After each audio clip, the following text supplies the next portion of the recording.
पंडितों से सुना है, वो तो ये कहते हैं कि श्राद्ध में कोई भी शुभ कार्य करना सही नहीं है, लेकिन आप ये बुलेट खरीद लाए, तो इसके पीछे कारण क्या है, क्या आपकी सोच है? देखिएगा प्रियवर, हमें बाइक खरीदनी थी अभी, क्योंकि अभी बेटे ने एक बाइक ली थी डोमिनार 400, जो कि बहुत भारी थी। जबकि वो बाइक भी हमने शनिवार को ली थी, क्योंकि श्राद्ध आसपास दिखाई नहीं दे रहे थे। हम केवल इतना कर सकते थे कि शनिवार को खरीद लें। शनिवार को खरीदी थी। अब दूसरी बाइक ये लेकर के आनी थी, क्योंकि सिटी के अंदर वह बाइक नहीं चलती थी, थोड़ी भारी थी। अब क्या है, हम इंतज़ार कर रहे थे कि श्राद्ध हो और ऊपर से शनिवार हो, ये दोनों चीज़ें, दोनों योग देख करके तब हम खरीद कर लेकर के आए। यानी शनिवार को भी लोग गलत मानते हैं और श्राद्ध में भी मानते हैं। अक्सर कहा जाता है कि कोई चीज़ नहीं खरीदनी है। हम यदि पाखंड के विरोध में कोई कार्य कर रहे हैं और हमारे कृत्य उस प्रकार के नहीं हैं, हम उस तरह की चीज़ें नहीं कर रहे, तो हमारा कहना झूठा है, हमारे प्रयास झूठे हैं।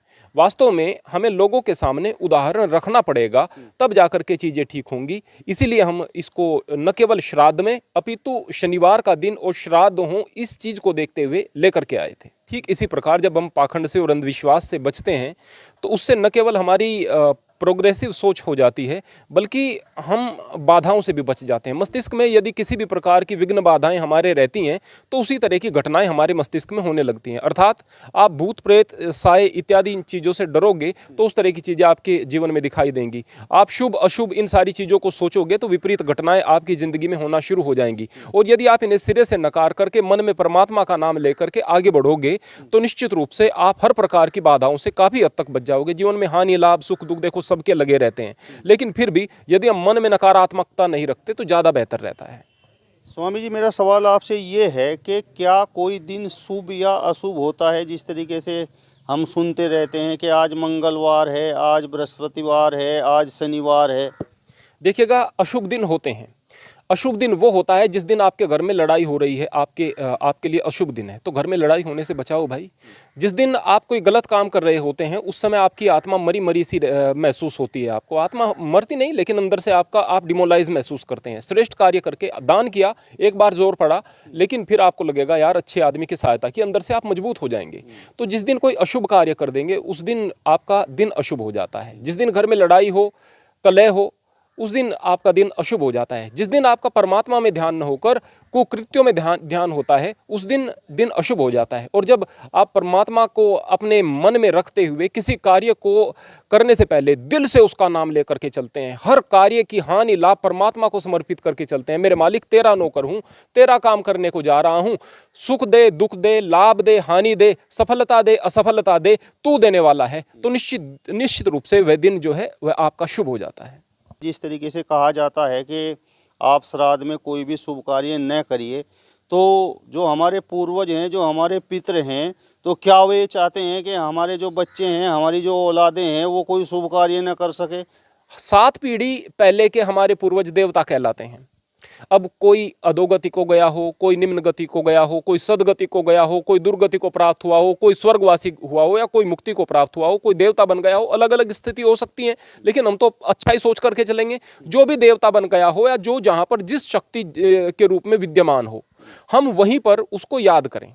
अब अगर वो ऐसी स्थिति में है कि उसका आशीर्वाद हम तक आ सकता है, वो तभी तो आएगा ना। जबकि वह इस प्रकार से देखेगा कि हमारी संतति जो है वह तरक्की कर रही है, वह आगे बढ़ रही है। और तरक्की भी कैसे?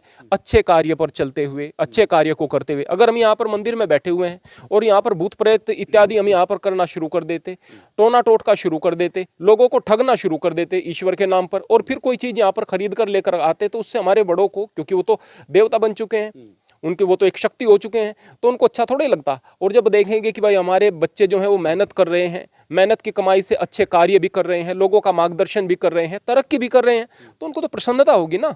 तो हमें यह बात सोचनी चाहिए कि विपरीत बात, विपरीत सोच न केवल धर्म संस्कृति को बल्कि हमारी तरक्की को भी बाधित करती है। जब भी हमारे बड़े जहां पर भी हों, वो आपकी तरक्की से खुश होंगे। कारण क्या है? घर का जो बूढ़ा होता है ना, बूढ़ा एक बिल्कुल बूढ़ा बैठा हुआ, वो चल नहीं सकता, फिर नहीं सकता, आप कोई काम अच्छा करेंगे ना, आप कोई ऐसी चीज लेकर के आएंगे जिससे कि आपका नाम, आपकी यश, आपकी कीर्ति, वो सारी की सारी चीजें बढ़े। जो भी तरक्की आप करेंगे, घर का बूढ़ा सबसे ज्यादा खुश होता है, बाप से ज्यादा दादा खुश होता है, क्योंकि उनकी और कोई सारी इच्छाएं नहीं रहती। उनकी यही रहती है कि हमारे बच्चे फले फूले आराम से रहें। आप जब भी कोई ऐसा काम करते हैं जो तरक्की की ओर लेकर जा रहा है, कोई चीज़ खरीदते हैं, कोई अच्छा काम करते हैं, तो वह तो आप पर आशीर्वाद लेकर के आएगा आपके पूर्वजों का, न कि बाधा बनेगा। पितृदोष के बारे में भी हम सुनते हैं और कई बार हमने ये सुना है कि भाई आपके तो पितृ एक तरह से नाराज हो गए हैं, तो उसके समाधान के लिए पंडित लोग कहते हैं कि आप ये दान कर दीजिए, ये दान कर दीजिए। तो क्या दान करने से पितृ एक तरह से जो नाराज हैं वो खुश हो सकते हैं क्या? और सवाल मेरा आपसे ये भी है कि जो हमारे पितृ हैं, क्या वो अपने बच्चों का, अपनी संतान का कुछ बुरा सोच सकते हैं? देखिएगा, पितृदोष का मतलब क्या होगा? पितृदोष का मतलब यह नहीं कि पितृ नाराज होकर आपका अहित कर रहे हैं। पितृदोष का मतलब यह होगा कि पितरों का आशीर्वाद नहीं आ रहा है। हम संसार में जब आगे बढ़ रहे हैं ना, तो हमें हजार प्रकार की चीज़ों की ज़रूरत होती है। एक बच्चा जब दौड़ लगा रहा होता है तो वह दौड़ के गारमेंट्स वगैरह भी पहनता है, जूते भी पहनता है। एक व्यक्ति अगर कहीं जा रहा होता है तो उसको भी यात्रा की कुछ दूसरी सामग्रियों की आवश्यकता होती है। तो एक चीज़ नहीं, कई चीज़ों की। ठीक इसी प्रकार हमें परमात्मा की कृपा चाहिए और हम अपने बड़ों का आशीर्वाद भी चाहिए। परमात्मा की कृपा तो है, हम बड़ों के पैर छूकर काम करने क्यों जा रहे हैं, उनका भी आशीर्वाद चाहिए। तो पितृदोष का मतलब यह है कि पितरों का आशीर्वाद नहीं आ रहा है। अब पितृदोष हटेगा किस प्रकार से, और पितृदोष आ जाता क्यों है, आशीर्वाद आ क्यों नहीं रहा होता? आप खुश मन से ही तो आशीर्वाद देंगे ना, किसी को दुखी मन से आशीर्वाद कैसे दे सकते हैं? तो जाहिर सी बात है, जो हमारे पितृ हैं उनका हम अंश हैं, है ना। हम अगर अच्छे कार्य करते हैं, घर में औरतें आपस में मिलकर के रहती हैं, सास ससुर जो हैं वो बहू को बेटी की तरह से रखते हैं, उसकी भावनाओं को समझते हैं, रिश्तेदारों की इज्जत करते हैं, चारों ओर खुशहाली है, तो पितरों की कृपा आएगी ही। तो जाहिर सी बात है पितृदोष नहीं आएंगे। और आपस में आप लड़ेंगे, गलत कार्य करेंगे, दूसरों के हक को मारेंगे, पाखंड में लोगों को फंसाएंगे, खुद पाखंडी बने रहेंगे, हजार प्रकार के विपरीत कार्य करेंगे, तो उनको तो पता है वो तो एक शक्ति के रूप में वर्तमान में मौजूद है, जो भी हमारे देवता के रूप में पितृ मौजूद हैं। तो जाहिर सी बात है उनका आशीर्वाद आना बंद हो जाएगा। अब ये पितृदोष समाप्त कैसे हो? निश्चित रूप से दान से समाप्त तो होगा ही, क्योंकि दान श्रेष्ठ कर्म है। वो आपके ही नहीं, आपके बड़ों का भी उद्धार करता है, क्योंकि आप उसका अंश हैं। लेकिन यदि पितृदोष के नाम पर यह हो जाएगा कि इतने सारे पाठ बैठा दीजिएगा, इतनी सारी ये कर लीजिएगा, अरे भाई परमात्मा का नाम किराए पर क्यों लिवा रहे हैं? आप बैठ करके खुद जाप करो ना। नाम की कमाई जीवन में सबसे बड़ी बात होती है। आप बैठ करके नाम खुद लीजिएगा, आप भोजन करेंगे, आपका पेट भरेगा। उसके लिए आप किराए पे व्यक्ति को नहीं बैठा सकते कि माला की थैली हाथ में पकड़ी, माला हाथ में पकड़ी, ऊपर से थैली डाल दी कि वो चल भी रही है नहीं चल रही है, दीवार को कमर लगाई टिकाई और बैठ गए। कोई पाठ हो रहा है, कोई नहीं हो रहा है, चुपचाप बैठे हुए हैं। इससे क्या होगा? पितृदोष हटेगा। इन चीज़ों से बाहर निकलना पड़ेगा। आप भाई परमात्मा का नाम लो, निश्चित रूप से आपके हर प्रकार के पितृदोष हटेंगे। घर की लड़ाई को हटा दो, घर की लड़ाई को हटा दो, स्वार्थ को छोड़ दो, और यदि किसी का भला कर सकते हो तो भला करो। और यदि आपके घर में कुछ है नहीं, कर्जा लेकर आप दान दे रहे हो, दान के अधिकारी नहीं हो आप, दान के अधिकारी नहीं हो। दान तब है जब आप बच्चों को पेंसिल, बच्चों को किताबें, बच्चों की पढ़ाई लिखाई, बच्चों की जरूरतें ये पूरी करने के बाद जो दान दे रहे हैं वो दान है। यदि आप बाहर दान दे रहे हैं और आपके बच्चे बेसिक जरूरतों के लिए परेशान है, तो वो दान नहीं है, वो आपकी मूर्खता है। दान का अधिकार केवल उसको है जिसके पास में धन उसकी आवश्यकता से बढ़कर है। एक बात। दूसरी बात, दान केवल उस चीज का नहीं होगा कि आप केवल पैसे का दान कर दें।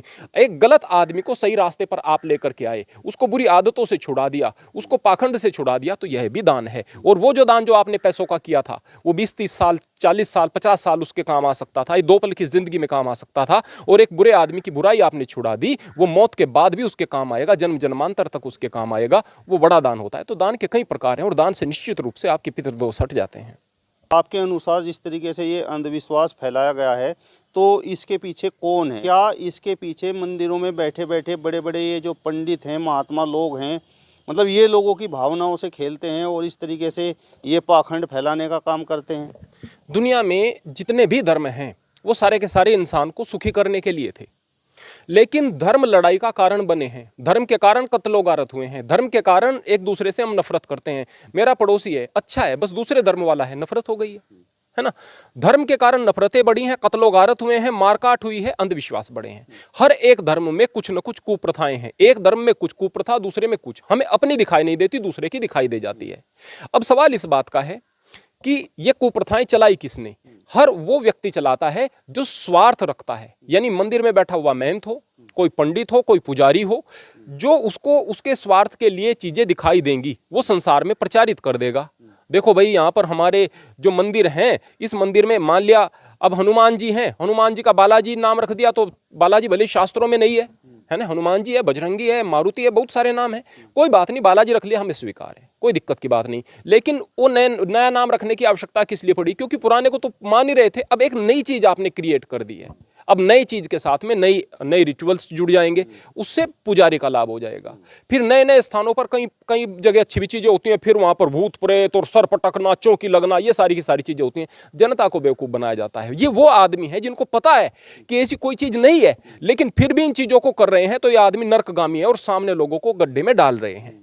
तो ठीक इसी प्रकार बहुत सारी व्रत कथाएं जो पाखंड है, निरा पाखंड है, बोलने वाले को पता है कि पाखंड है, कहने वाले को पता है पाखंड है, कहने वालों को पता है कि ये सारी की सारी चीजें नहीं है, लेकिन इसलिए चला दी गई हैं कि इनसे उनको लाभ होता है। मात्र संसार के लाभ के लिए, संसार के सुख के लिए जब जनता के भले को न सोचा जाए, तो वहां पर पाखंड जन्म लेते हैं और इसी तरह से फिर अंधविश्वास जन्म ले लेते हैं। स्वामी जी, हम अक्सर देखते हैं सुबह के समय हमारे जो परिजन हैं, तो वो जो हमारे जो पितर रहे हैं, जो हमारे पूर्वज रहे हैं, उनका मनपसंद जो खाना वो खाते थे, तो उसे तैयार करते हैं और एक पूरी की पूरी थाली को सजाते हैं, और उसके बाद जरा जरा सा उसमें से लेके वो जो आग रखी हुई होती है उस पर वो भोग लगाते हैं। तो मेरा सवाल आपसे ये है कि क्या इस प्रकार की क्रिया से जो हमारे पितर हैं वो खुश होते हैं? क्या वो भोजन उनके पेट में जाता है या वो खाते हैं? देखिएगा, आप भोजन यदि बनाते हैं और भोजन बनाकर किसी भी जीव को खिलाते हैं, किसी भी जीव को, तो निश्चित रूप से वो आपके पितर प्रसन्न होंगे। लेकिन श्रद्धा के साथ में आप सामने वाले को, किसी भी जीव को, चाहे वह कोई भी जीव, सवाल आग के ऊपर कोई चीज़ डालने से, जब भी आप आग के ऊपर कोई भोजन डाल रहे हैं जिसमें मीठा वगैरह इत्यादि होते हैं, तो एक खुशबू फैलती है। और जब भी खुशबू फैलती है, आग के द्वारा कोई भी खुशबू फैलती है, उसके अंदर एक भेदक क्षमता होती है, और जो भेदक क्षमता है वह बैक्टीरियाज को समाप्त करती है। जब बैक्टीरियाज को समाप्त करेगी, यानी अचेतन जीव को समाप्त करेगी, और चेतन जीवों के लिए कोई चीज़ लाभकारी होगी, तो वह क्रिया अच्छी क्रिया होती है। तो निश्चित रूप से हम उस क्रिया का भी सम्मान करते हैं। लेकिन मैं आग्रह यह भी करना चाहूँगा कि जब इस तरह से आप भोजन डाल रहे हों, तो थोड़ी सी संविधाएं रख के उसमें सामग्री वगैरह अपने तरीके से डाल लीजिएगा, मंत्र आप अपने तरीके से पढ़ लीजिएगा। मंत्र पढ़ करके कोई भी, या यह कहकर परमात्मा हम आपके नाम से यहाँ पर संविदा समर्पित कर रहे हैं, ये सामग्री समर्पित कर रहे हैं, उसमें आप थोड़ा सा भोजन वगैरह भी चढ़ा दीजिएगा और अच्छा हो जाएगा।